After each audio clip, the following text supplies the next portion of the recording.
Hi there folks, welcome back to the Ever and Only Fishing channel. I hope you're doing really well. It won't be a surprise to many of you to know that my strong point isn't maths. And when IB and I were sat having some food the other night and she went, "Andy, you know the series you're doing, your top 5 favourite Grayling flies?" I was like, "Yeah." She goes, "You know you've only done 4, don't you?" I was like, "What?" She says, yeah, you've done 4. So yeah, apologies, I can't count as well as can't make the rain stop. Quick update on the weather here in Derbyshire. It's still raining, everywhere's flooded. It's an absolute nightmare. It's got to stop at some point, but it's looking like we're all focused on the trout season for now. That said, I am going to finish this series, and I kind of wonder whether part of the reason why I'd forgotten this one is because it might be kind of a subconscious thing. This is definitely, in my opinion, the hardest fly to tie in this series. It's definitely the one that I struggled to get most consistent with. It's probably also one of my absolute favourites. Definitely, if I was doing top 5 Grayling flies, this would be in it. This is the fly that I call the DuraShrimp, and it's essentially a shrimp pattern tied with the same kind of colours in it as the Duracell Jig. I've already done my own version of the Duracell Jig in this series, so if you want to check out the playlist, it's in there. So I'm going to crack straight on. One of the reasons I find it so difficult to tie because it uses 2 materials that I find really hard to use, and as we go through I'll explain why I find them so difficult to use. The first material, and actually on the subject of materials, if you want to tie this fly or any of the other flies that are in the series, you'll find links to all the materials listed in the description box below. They're all affiliate links, and actually when you guys buy bits and pieces out of our description box on those affiliate links, we get a tiny little chunk of the sale on there, which is then put back into the channel to help with buying new cameras and kit and all that stuff. So if any of you want to support the channel, you've got the opportunity to do that just by buying a couple of bits out of the description box below this video. Right, we'll crack straight on. The hook in there, I've got a size 12 full and mill check nymph. Absolute classic, brilliant shape, absolutely perfect, nice fine. It's ideal for this pattern. And before we actually put any thread on there, we're going to put some flat wire on there. This is the 0.2 mil hens. You could probably go a little bit heavier on a 12. In truth, I don't tie many of these in a 12. I'm mostly doing this one just because it's a little bit easier to get everything in focus and in shot on a big hook. So flat wire, we're going to start off just about at the back end of the hook. You see I've not gone too far around the bend there, I don't want to go miles around. I'm just going to do touch and wraps up the shank. I'm going to stop about there. I don't want to go any further forward than that because when it comes to tying this fly off, there's all kinds of stuff that's going to go on at the head. So I'm just going to go in with my nail, what's left of my nails, because I'm a terrible nail biter. Trim off there. And trim off there. And that's left me with that section of the hook fairly well coated in wire. Now to get that nice proper shrimpy profile, we're actually going to go in again. And just behind the point of the hook, to start with, I'm just going to make another 3 turns just to fill the middle of that body out a little bit. It's going to mean I have to use less dubbing when it comes to tie the fly. Again, pinch those off. Doesn't matter if this moves around on the hook a little bit at the moment because we can soon move it back into place like that. And you can see there we've got a little bit of a hump at that point. If you wanted to tie the fly heavier, you could actually put another layer of that on. In truth, these days with my shrimps, I'm increasingly tying them less heavy. I just don't think it needs the weight. Because I'm going to use this probably on a middle or a top dropper, there's going to be a heavy point fly below this, so it doesn't need to be really heavy. Thread, I'm actually going to use pink Vivus 14.0. That should be absolutely fine. I'm going to put in 3 or 4 locking turns at the head. And a bit weird this one, I'm actually going to take everything down here. I'm going to put a few more locking turns at the back end of it. And I go back over the whole lot at the moment just to lock that in.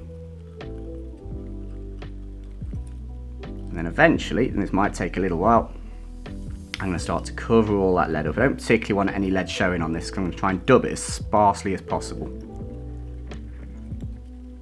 Take a couple of minutes before we get there in the end. There we go, that'll do us. So to have covered up most of that lead. There's a couple of little gaps in there, but it's not the end of the world. Where's my tag? There we go. Okay, so next thing is to put in what's going to be the rib. And just like the Duracell that I tied before, this is going to use some 014 hens coloured wire. Nice bright red. Snip a little bit of that off.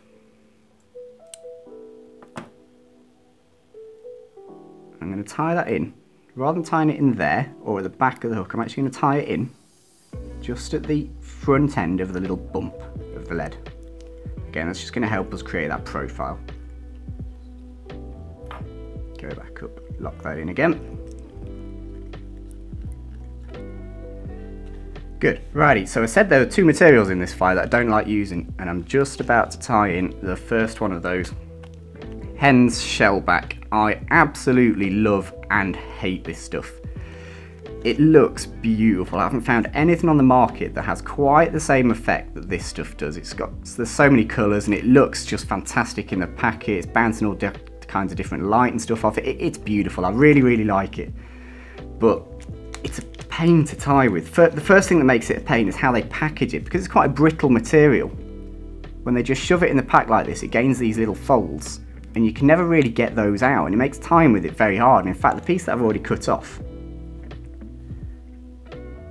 has one of those folds in it, and I've now got to work with that piece of material even though it's folded like that. And you think that if you just kind of pull it out, it'll sit right, but it doesn't. The other problem I've already talked about, it's incredibly brittle. It cracks and it splits and stuff like that, but if you use it properly, it's a fantastic material. So that's what we're going to try and do. We're going to try and use it properly. So I have got a history of falling out with this stuff, so we'll see. Add that in on the top. The trick with this now is to try and keep it as central on the fly as possible. You don't want it to flip round to one side or the other. I'm just applying a little bit of tension on that shell back with my left hand. What I'm actually going to do at this point is just flip that fly around. I've got tension on the shell back and on the wire. So as we come around, it should sit pretty nicely. I'm just going to check that shell back's going to be long enough to go over the hook. That'll be perfect. Okay, one or two more turns. That'll do. So that's about halfway around the hook. I do like to go a little bit further around with my shrimps, perhaps than some other people do. I really like that curve. So the second material we're going to work with here, again, it's material we've already used.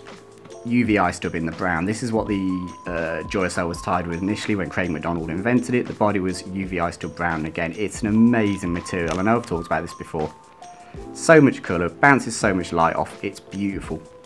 The problem I have with it, well, two problems really. First off, it's very coarse, which means it holds quite a lot of air. It stops things from sinking, which is why I changed the original recipe of the Duracell. Secondly, I find it really difficult to dub with. Again, because it's so coarse, it doesn't bind onto thread very well. So when you want to make your dubbing, it tends to kind of splay out or come off the thread. It's just a pain. So what I've done is I've actually cut that in with this stuff. This is pink Wopsy So Scud. It's a lovely, soft but buggy pink Wopsy So Scud. Again, that'll be linked in the description.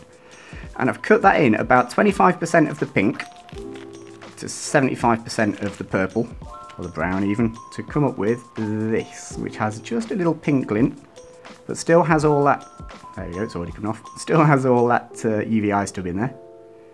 But it will dub so much easier for having that So Scud in there. So we're going to start with that. And all I'm going to do is create a very thin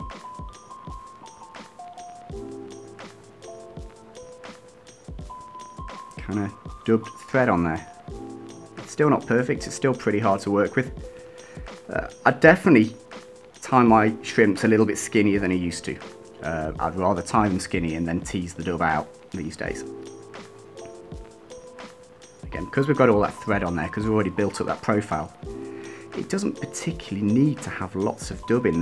The shape of the shrimp is already there on the hook. I mean, all we're doing here is essentially covering the hook up with a colour that we like. So we don't need to go crazy on the dub. What we do need to do is get that nice shrimpy profile. In truth, that's probably the bit that I find hardest with shrimps. I can tie 50 quill jigs or something like that and be happy with every single one of them, but I find that every time I tie a shrimp I look at it and think, oh no, there's a little bump there, or I wish that was different. But we'll see where we end up. So start at the back, not too thick. Space the turns out nicely. I'm going to be careful with this one to make sure the turns are spaced out.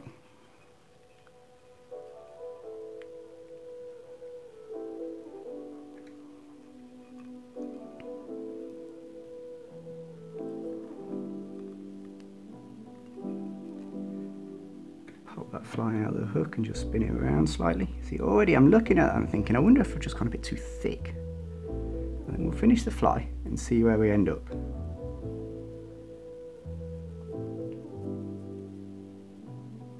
So we have got the option with this, before we pull that shell back over the top, to just tease a little bit of this dubbing out. I'm going to tease a little bit out now. There we go. Let's go again.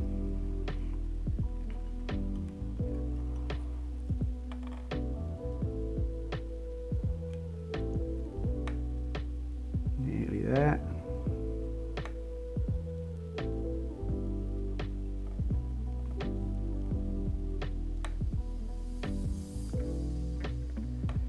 Couple more, and let's give that a go.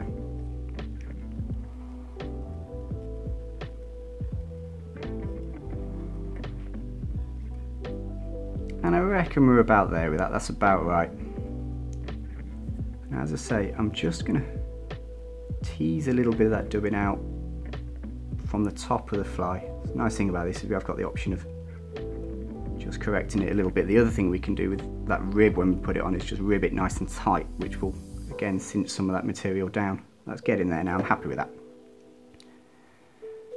So I'm just going to put in a couple of turns at the head, and then we pull that shell back over. And this is where having tied that in nice and centrally becomes really important, because the shell back, as well as being brittle, it's super slippy. That in, tie one underneath so it's easy to trim off, and we'll give that a trim of the head. Okay, so we're at that point now. Ooh, squeaky vice. We're at that point now with the shrimp, so all that remains is to get this rib around the shrimp. So I'm going to tie one turn in around the hook, and then with gradually increasingly spaced turns, come around the fly. And what I'm keeping an eye on here is that shell back. I don't want it to slip around to this side of the fly, and it is prone to doing that. Nice tight wraps. That looks good.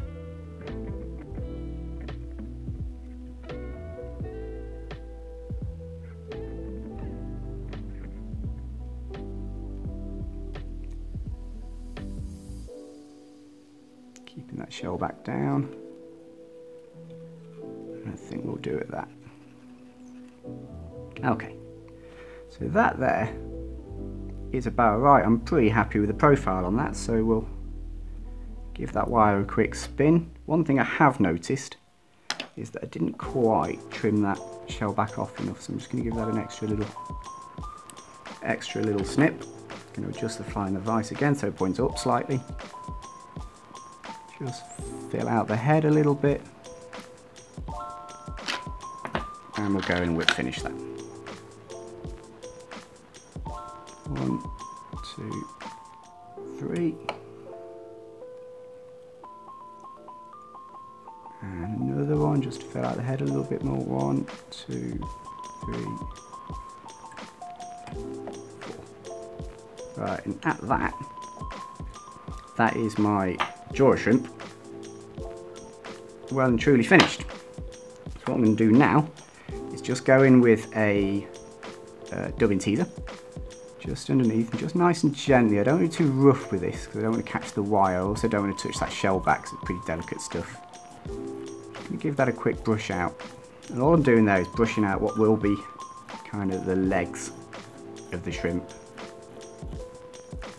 Same on that side. Kind of with my hands. I'm just going to pinch that really hard just below the body, and that will pull those legs out for us. Trim those off there. And that's pretty much done. I'm pretty happy with that. You can see how that shell back there is pretty well central. It's not bad at all, actually. That will do absolutely fine. It's perhaps a little bit thicker than the fly I intended to tie, but it's not a million miles off. So all we'll do with that now is we'll go in with a bodkin and just some, this is just straightforward head cement. And we'll just give that a decent amount of head cement. So this thing's going to be in and around the riverbed, so it needs to hold together okay. Squeaky vice. And that is that, folks. That is my DuraShrimp. That has been one of my absolute best flies now for a long time, in truth. It's been very, very good on the dove, on the Derwent, caught fish on the Y, it's worked on the D. It's kind of a, it's a mix between two flies, I guess. It's a mix between that classic DuraShrimp, that classic Duracell that Craig invented, and a little bit of pink shrimp in there as well. For me, it's kind of the best of both worlds. It's worked absolutely everywhere. It's caught me some really big grayling. Hopefully I'll catch you some really big grayling too. So at that, I'll say thank you very much for watching not only this video, but the whole series of 5 on my top 5 grayling flies. I've finally finished them. I hope you enjoy using them. Hope you enjoy tying them. Hopefully you catch plenty of fish. If you do, please let us know in the comment section, because that's always really cool. Thank you very much for those of you who've subbed. If you haven't, you need to do that, because there's more stuff coming up real soon. IB and I promise that as soon as we can get on the water and do some fishing, we'll do exactly that. In the meantime, thank you very much for watching. Take care, folks. Bye-bye.